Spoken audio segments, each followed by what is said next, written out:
Let me read you the press release from the United States Attorney's Office, District of Columbia. Department of Justice closes investigation into the death of Ashli Babbitt.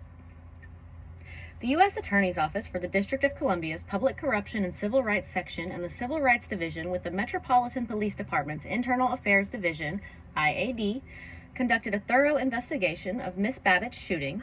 Officials examined video footage posted on social media, statements from other officers involved and other officers and witnesses to the events, physical evidence from the scene of the shooting, and the results of an autopsy. Based on that investigation, officials determined that there is insufficient evidence to support a criminal prosecution. Officials from IAD informed a representative of Miss Babbitt's family today of this determination. The investigation determined that on January 6, 2021, Miss Babbitt joined a crowd of people that gathered on a U.S. Capitol grounds to protest the results of the 2020 presidential election. Inside the Capitol building, a joint session of Congress, convened to certify the results of the Electoral College vote, was underway. Members of the crowd outside the building, which was closed to the public during the joint session, eventually forced their way into the Capitol building and past U.S. Capitol Police, USCP, officers attempting to maintain order. The joint session was stopped, and the USCP began evacuating members of Congress. The investigation further determined that Miss Babbitt was among a mob of people that entered the Capitol building and gained access to a hallway outside Speaker's Lobby, which leads to the chamber of the U.S. House of Representatives. At the time, the USCP was evacuating members from the chamber, which the mob was trying to enter from multiple doorways. USCP officers used furniture to barricade a set of glass doors separating the hallway and the Speaker's Lobby to try and stop the mob from entering the Speaker's Lobby and the chamber, and 3 officers positioned themselves between the doors and the mob. Members of the mob attempted to break through the doors by striking them and breaking the glass with their hands, flagpoles, helmets, and other objects. Eventually, the 3 USCP officers positioned outside the doors were forced to evacuate. As members of the mob continued to strike the glass doors, Miss Babbitt attempted to climb through one of the doors where glass was broken out.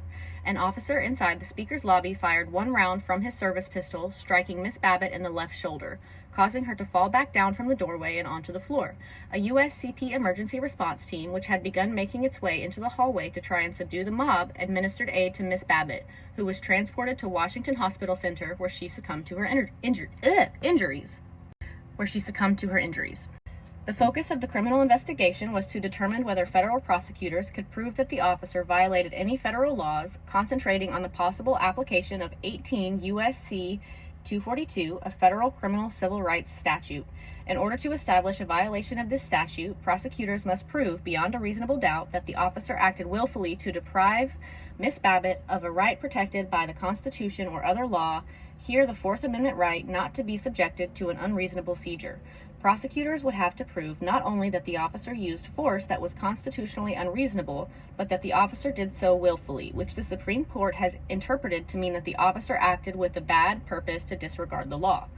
As this requirement has been interpreted by the courts, evidence that an officer acted out of fear, mistake, panic, misperception, negligence, or even poor judgment cannot establish the high level of intent required under Section 242. The investigation revealed no evidence to establish beyond a reasonable doubt that the officer willfully committed a violation of 18 U.S.C. Section 242.